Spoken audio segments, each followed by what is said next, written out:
Buenas tardes. Vamos a presentarles el quinto capítulo, la tercera parte, régimen financiero de la Administración Federal. Mi equipo está conformado por Alejandro Antonio Ortega González, Jacob Daniel Ortiz Rivera y Marcela Yemilet Pedraza Silva. Voy a hablarles del Estado y las finanzas públicas. El Estado federal es la agrupación de entidades sociales relativamente autónomas. La federación suele asociarse a la formación de estados que a su vez están conformados por varias entidades territoriales y políticas. Las finanzas públicas se centran en el estudio del rol de gobierno en la economía. Se componen por las políticas que instrumentan el gasto público y los impuestos, y de estas relaciones depende la estabilidad económica del país. Las tareas o funciones del Estado en la economía son al menos la redistribución de la renta, estabilización de la economía, asignación de recursos, promoción del crecimiento y regulación económica. Los egresos del Estado comprenden las erogaciones por concepto de gasto corriente, inversión física, de responsabilidad patrimonial, y estas realizan el Poder Legislativo, el Poder Judicial, la Presidencia de la República, Secretarías de Estado y Departamentos Administrativos, Procuraduría General de la República, Ciudad de México, los organismos descentralizados, las empresas de participación estatal mayoritaria y los fideicomisos en los que el fideicomitente sea el gobierno federal. El derecho financiero es el que regula todos los egresos del Estado federal por medio de la ley de presupuesto. Se basa en los ingresos y los gastos. El primer ingreso son los tributos, el segundo es la deuda pública, son los que obtenidos mediante el crédito que solicitan los estados. El tercero son los ingresos patrimoniales, que son los que menos ingresos ofrecen a la administración pública. Los gastos son los que persiguen una asignación equitativa de los recursos de la administración pública. Están controlados y fiscalizados mediante el presupuesto del Estado. El derecho financiero se despliega en tres grandes cuerpos jurídicos, que es el derecho patrimonial, derecho fiscal o tributario y el derecho presupuestario. El artículo 12, para entidades de la fracción de 1 a la 5 del artículo 2 de la ley de presupuesto, es el estado de ejercicio de presupuesto, el estado de pasivo circulante del gobierno, y adicionalmente la Secretaría de Hacienda y Crédito Público les debe de proporcionar los estados analíticos de ingresos, estado de la deuda pública del Estado federal, análisis de disposiciones y pagos de la deuda pública, y todo esto debe ser de forma mensual y bimestral, que es el balance general, estado de resultados, estado de rectificaciones de resultados de ejercicios anteriores, estado de costos de programas, estados de la cuenta de fondos presupuestarios disponibles en tesorería. En el artículo 13, para entidades de fracción de la 6 a la 7, del citado artículo 2 de la ley de presupuesto, que son mensualmente, son el balance general, estado de resultados, estado de costos de producción y ventas, estados de origen y aplicación de recursos, estado analítico de ingresos, estado de detalle del presupuesto de egresos, flujo de efectivo, informe de gastos e ingresos en divisas, resumen del ejercicio presupuestal financiero devengado, resumen del ejercicio programático del presupuesto, informe presupuestal del flujo de efectivo. El control y la evaluación del gasto público federal debe comprender la fiscalización permanente de los activos, pasivos, ingresos, costos y erogaciones, el seguimiento de las realizaciones financieras, que son de las metas durante el desarrollo de la ejecución de programas aprobados, y la medición de la eficiencia y eficacia en la consecución de los objetivos y metas de dichos programas. La administración centralizada es la forma de organización administrativa en la que los órganos de la administración pública se ordenan y se acomodan bajo un orden jurídico. con el objetivo de unificar decisiones, mando, la acción y la ejecución. La administración centralizada es quienes tienen el poder y la autoridad de tomar decisiones, tienen una visión amplia de la empresa o gobierno y se evita realizar un mismo trabajo o más de una vez para evitar problemas o falta de comunicación. La administración descentralizada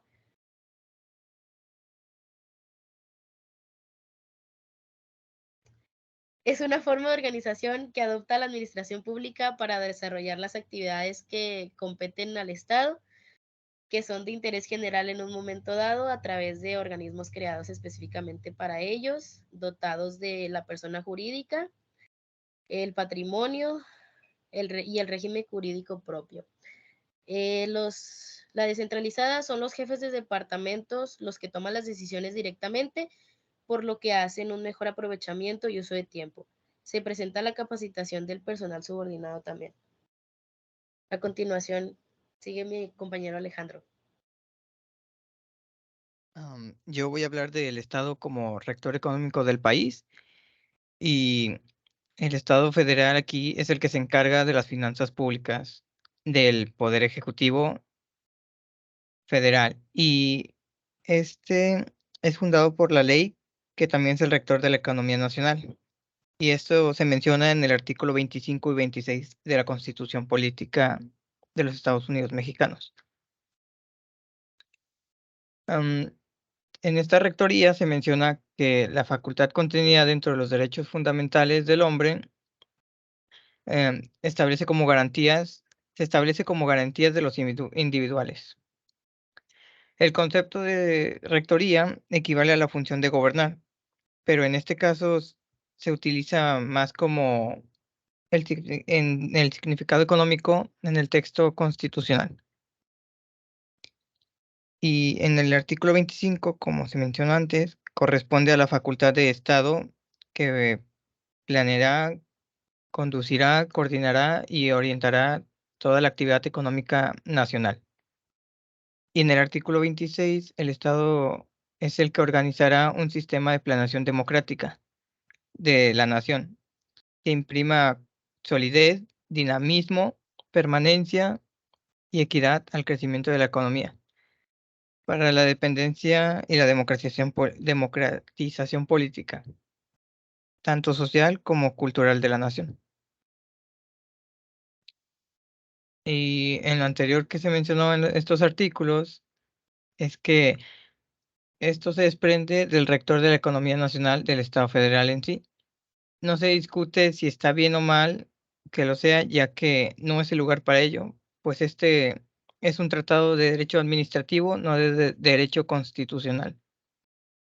También en el artículo 89 se menciona que la facultad que se otorga, independientemente del resultado de las actividades ejecutivas, ya sea por medio de planes y proyectos, sean para el beneficio de la nación. Y ahora continúa mi compañero Daniel. Bueno, ahora hablando sobre la teoría de impuestos, para que cada poder, que es el legislativo, ejecutivo y judicial, lleve a cabo sus actividades, es necesario obtener ingresos económicos que la administración pública, eh, específicamente la Secretaría de Hacienda, se encarga de recaudar. Para esto existen ciertos artículos, como el 31, el cual confiere el poder de cobrar impuestos, contribuciones de mejora y aprovechamientos federales y asegura su cumplimiento. El artículo 1 del Código Fiscal de la Federación establece las obligaciones de las personas físicas y morales para contribuir en los gastos públicos. Aquí tenemos que tiene como fundamento también la fracción 4 del artículo 13, el cual le impone las obligaciones a los mexicanos para contribuir en estos gastos públicos del Estado y también del municipio de manera proporcional y equitativa.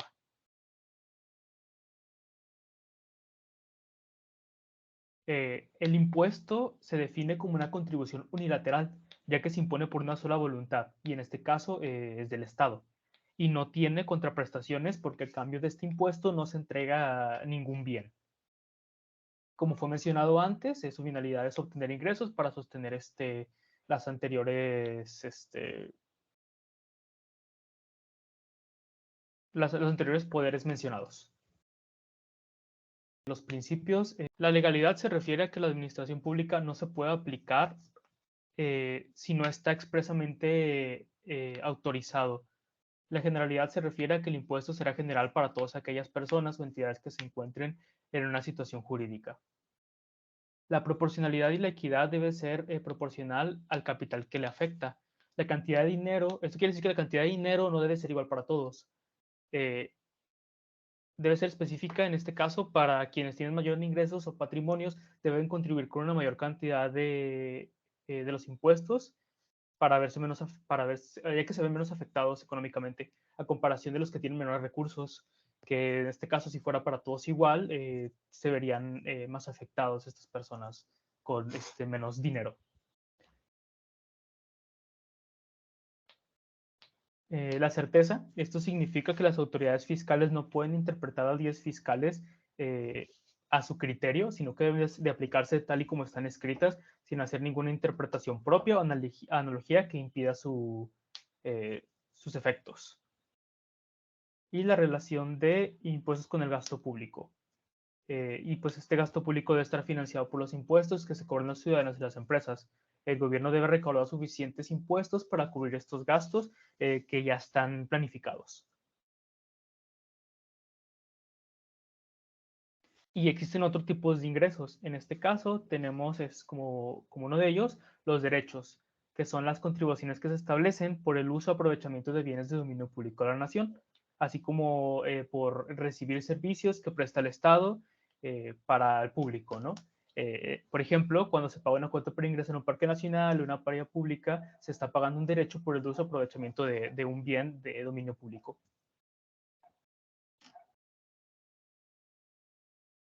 A los productos se les llama así a las contraprestaciones por los servicios que presta el Estado, cuando en el derecho privado los particulares realizan una serie de actos jurídicos entre sí, como en una compraventa de algún inmueble, los particulares pues tienen que pagar y al Estado se le paga por enajenación o la transmisión de la propiedad de este inmueble. Los aprovechamientos también son una parte de los ingresos para el Estado y se originan por el uso o aprovechamiento de bienes públicos y otros actos que involucran una relación de derecho público. Por ejemplo, las multas, las sanciones que se imponen por incumplir obligaciones fiscales o por violación de algún tipo de normativa.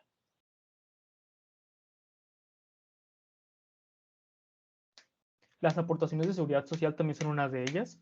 Esto significa que estas aportaciones son pagos que se realizan para garantizar el acceso a servicios de seguridad social, como seguro de la salud, prestaciones laborales, entre otras cosas. Es muy importante destacar que las aportaciones de seguridad social no son lo mismos que los impuestos, ya que mientras los impuestos son pagos obligatorios que se realizan del Estado sin recibir ningún beneficio a cambio, las aportaciones de seguridad social se pagan específicamente para acceder a un tipo de servicio proporcionado por el Estado.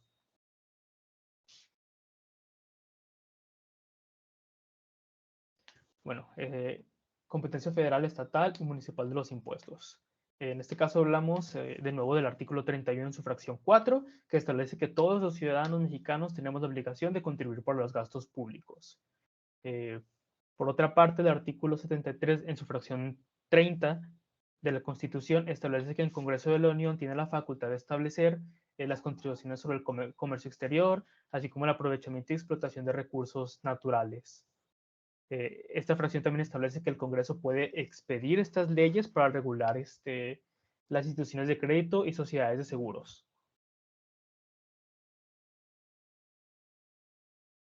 Bueno, sobre estos servicios públicos que se explotan directamente, hablamos de energía eléctrica, producción, consumo de tabacos, gasolina, cerillos, etcétera, ¿no? En este caso, las entidades federales participan en el rendimiento de estas contribuciones y como se mencionó anteriormente, pues bueno, estas empresas tienen, bueno, este gobierno tiene derecho de tomar cierta parte de esa producción o de la ganancia de este sector, de esos sectores mencionados anteriormente.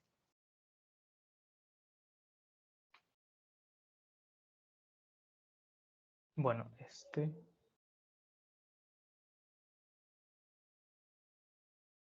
donde las entidades federativas y los municipios tienen como ingresos también las contribuciones de los impuestos prediales y pueden recibir dinero por actividades relacionadas pues, con la agricultura y la ganadería.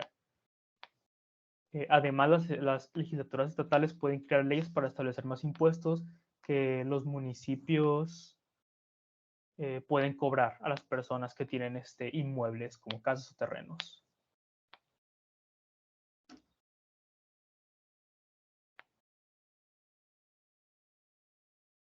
Bien, como último, yo hablaré sobre los ingresos y presupuestos de egresos de la Federación. Como ya se dijo anteriormente, la Federación es la que requiere los ingresos, que en este caso son los impuestos, que son necesarios para cubrir el gasto público. Y este gasto varía de año en año, por lo que se expide una ley de ingresos que la Federación tiene, y esta a su vez tiene una vigencia que es del 1 de enero al 31 de diciembre del mismo año. Y en esta se establecen los ingresos que tendrá el Poder Público Federal para ese ejercicio fiscal. También este proyecto de ley debe presentarse para su aprobación por el Poder Ejecutivo de la Federación. Y esto puede tardar máximo el día 15 de noviembre, hasta el día 15 de noviembre o hasta el día 15 de diciembre, cuando inicie su encargo en la fecha prevista. Quien se encarga de elaborarlo es el lado ejecutivo de la Secretaría de Hacienda y Crédito Público. Y así como cada año que se realiza este presupuesto anual, los ingresos de la Federación son proyectados por la Secretaría de Hacienda en los términos en que la Ley Orgánica de la Administración Pública Federal. Y como último, así también como es en forma anual, se elabora también el presupuesto de egresos de la Federación. Es decir, lo que va a gastar el Estado federal en un año y que va en íntima relación con la ley anterior de ingresos de la Federación, que es por la que se van a obtener los ingresos que se necesitan para cubrir todo el gasto público de la Federación. Y esta es plasmada en el presupuesto de egresos de la Federación, que también es mismamente controlado por la Secretaría de Hacienda y Crédito Público. Y pues esto sería todo de nuestro equipo. Muchas gracias.